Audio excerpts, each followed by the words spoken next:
All right. Hi, Shawn. How are you today? I'm good, Oksana, thanks. Good. So today we are talking about hope and servant leadership and how that applies to you. So if you just want to give us a little bit of a background of yourself real quick. Sure, I will. I know that I've met most of you, but just to kind of remind you who I am, I'm Shawn Banzhaf. I'm the military advocate for the Pat Tillman Veterans Center. Um, I'm also a retired Sergeant First Class out of the Army National Guard. I spent 21 years of service. I'm an Iraqi war veteran, and I'm a former police officer, so some of you going into any of those branches, I've been in your shoes, I guess. So that's a little bit about me. Good. So what is your why behind your service in the military? Yeah, you could almost get emotional actually talking about my why. It's really about a legacy. My great grandpa served in World War One. My grandpa in World War II, he fought on the beaches of Normandy and lived. Had two uncles that fought in Vietnam and another uncle in Desert Storm, and then myself in Iraq. So it's really part of what our family is. It's really about serving our country, being a leader through servanthood. Is really how I like to classify my why. You know, it says in the Bible, and I've read it, no greater love has a man than to lay down his life for another. And that's really how I feel. That's how I've always felt. And that's why if you look back over my history, Oksana, you would see that it's led up to everything that who I am today is because I want to serve the people around me. So Good. That was a wonderful answer. thank you. So how do you define hope? It's interesting you asked me this question because I just wrote recently an article on LinkedIn. The title is Wanted Hope. I just wrote it last week, so you would have never known that. But Probably not. so what I've seen is the word hopelessness is pervasive in our society. In fact, I did a little research on it, and the usage of the word hopelessness is greater now today than it ever has been in the history of our time. And I started thinking about the interestingness of that is that this is a world that's been through two world wars. We've been through a Holocaust. We've been through the Great Depression. We've been through all these things, and today we actually use in our media, use in our language, in our written word, the word hopelessness more than we ever have. So what does that tell me? Well, it really tells me that we're in a world that longs for hope. So mental people who are in the psychiatric world, they would say that hopelessness is caused by a few things. There's 5 things, and I'll try to remember them, but one of them was being abandoned. One is being rejected, causes hopelessness. Being alone causes hopelessness. Feeling powerless causes hopelessness. And then actually learning hopelessness by people around us causes hopelessness. So, and the last one is a lack of feeling inspired causes hopelessness. So my definition of hope is to create and to show people how that they're not abandoned, they're not alone. And I think that everything that I've ever tried to do in my life is to help somebody feel like they're in community. Because once you feel like you're in community, you're not alone anymore, and there's hope there. And to help inspire people, you know, I'm talking to you guys today so that you could be inspired to bring hope to someone else. So it's really just doing the opposite of all the things that cause hopelessness. That's my definition of hope. Well, I definitely need to go in and read that article on your LinkedIn. Yeah, that'd be great. I will. At least I'd have one view. All right. So how does hope tie into servant leadership, and then also kind of what is your definition of servant leadership? You've touched a little bit on it, but Yeah, so I like to look at it as honoring someone else above yourself. When I think about my service in the military and law enforcement, it was always putting my community, my society, my country above my own well-being. So if it means that I have to stand in front in danger, then that's what I do.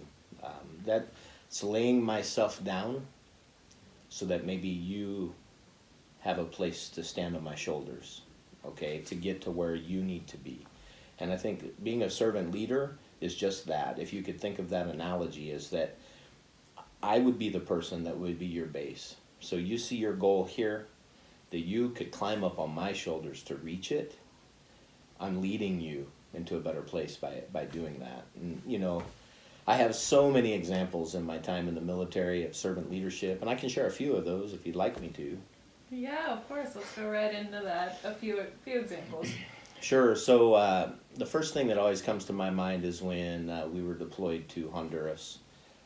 This was in 1999. It was after the Hurricane Mitch had come through Central America, and it had devastated Honduras. Like, the roads were all washed out, and homes were gone. Mudslides, you name it, floods. And if you've ever been to Honduras, you can see where it's easy because it's very mountainous, and there's just rivers running everywhere.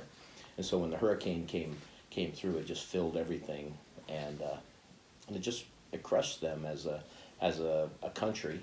And we got deployed down there to help rebuild roads and schools and different things like that.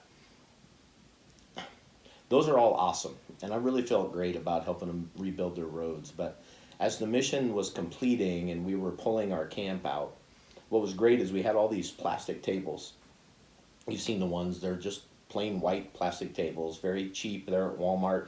You can get them in those plastic chairs that almost buckle underneath you because they're not very strong. That's what we had in our camp, and when we were finishing, we thought, we're not taking these with us. Why don't we see if some of the families in the area could use them? And so we took them around to, I wouldn't call them homes because they're really just were huts.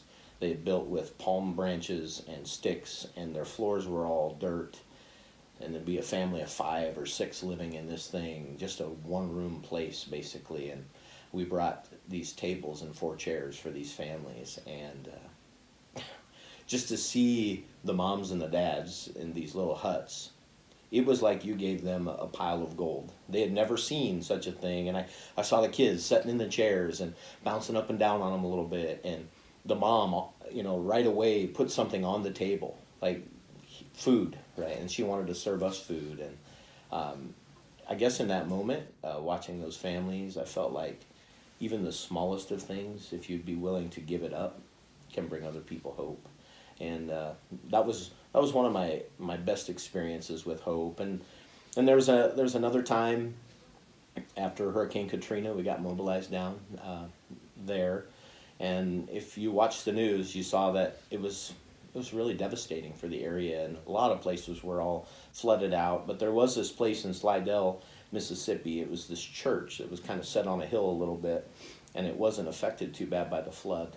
And trucks from churches and army trucks and all these other organizations were converging onto that spot, and people from all over the area, from the bayou, they were coming into there for hope, really.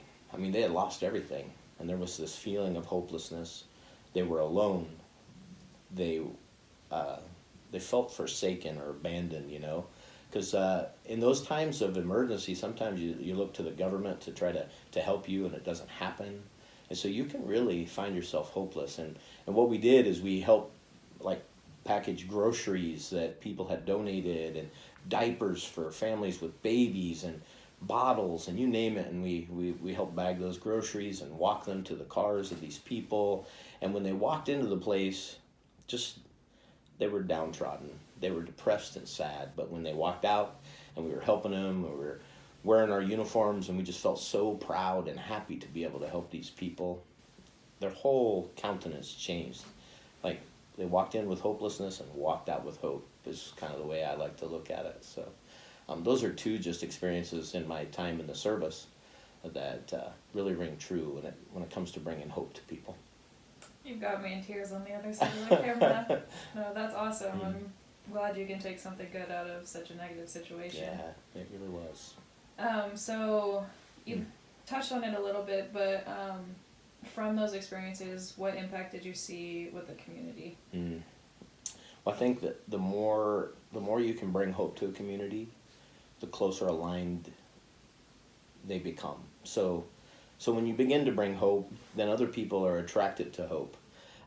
So, even you see this with your friends. If you have a friend that's kind of down and out, and if you're over here and you're together with your buddy and you're having a good time and there's laughter and there's excitement and there's inspiration, it attracts other people. People want to be a part of hope. And so that's what we saw, I think, in Louisiana, as different people started to get the supplies that they need to take care of their family. Then that began to attract other people to the fact that there is a light at the end of this tunnel. It's not all dark and it's not all bad. So community actually is forged when you bring hope. And I saw the same thing in Honduras. Mm-hmm. That's pretty key. I've also seen once you can bring some hope to a few people, they begin to inspire other people to hope. Mm-hmm. That's always evident once you bring hope to a situation. It's inspirational. People want to be a part of it. So, yeah, those are a couple of things that I see. Good. So that was the impact on the community. What do you see for yourself? What do you take away from all those experiences? And how has it kind of helped you shape who you are today?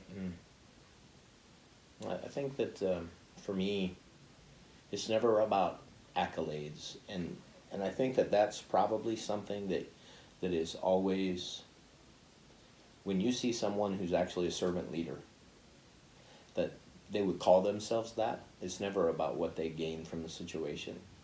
What it is it's the thankfulness that you see with the people that you've served.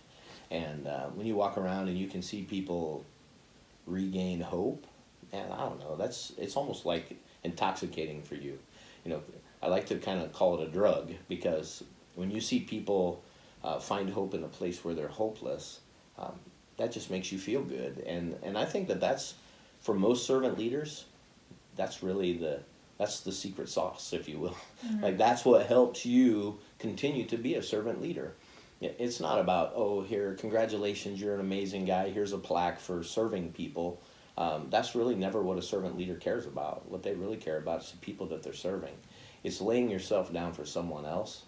That's where you get your reward, mm-hmm. actually. So you talked to many heroes in the Army. It was never about the award that they were going to get.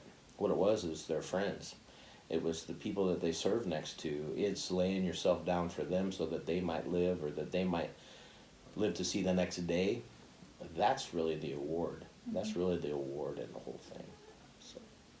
So how does that affect what you're doing now, working here at the Patzelman Veterans Center? Well, it's the same thing, isn't it? I'm a military advocate. Yeah. And an advocate is a person that would lay themselves down to advocate for someone else. So I see the student veterans here at ASU just trying to achieve something, and I just want to be that step ladder, mm-hmm. if you will. If they want to step on my shoulders to reach their dreams, then listen, you can do that. I've done what I feel like I can do in my life, except for lay myself down for somebody else. And when I see them succeed, man, that's all it takes for me. I continue to do it. Mm-hmm. When I Oksana, it's just like you. I'm watching you succeed, and this is your class that you're taking for school, but also the Travis Manion Project and all the things that you're taking on. I take pride in knowing that if in any way I could be somebody that would lay themselves down so that you can climb on my shoulders and reach what you need to in your life, then when you walk away after graduation, I'm going to be smiling and feel like that I had a piece of that, and that helps me move forward in my life too. So I just want to tell you congratulations on your upcoming graduation. I know that your students are probably going to be like, oh, right now, and that's good, because you've worked really hard for this. So congratulations, and if you ever need anything, I'm here for you. Stop, you're embarrassing me, I can't. Okay, cool. Thank you. And one last question that I just came up with on the fly here, because this has been a really moving conversation for me. What advice do you have for these students that are maybe just at the brink of starting their careers or graduating high school, whatever they're doing? Well, if I could tell you something that I've heard it said once, that there's no law against love. And what I mean by that is that if you decide you want to lay yourself down for somebody, nobody is going to get in your way for doing that. If you want to give your life to service in the military, you want to give your life to service in law enforcement, if you want to give your life to service as a firefighter, nobody's going to stand in your way, because not everybody wants to do that. And that's really what makes you a leader. You know, if I had to give you any advice, the fact that you're willing to serve those around you or honor people above yourself, it makes you a leader already. So I congratulate every one of you for taking the plunge into servant leadership. Good. All right. Well, thank you very much for doing this interview. And that's all I have. Thank you, Oksana. I appreciate it.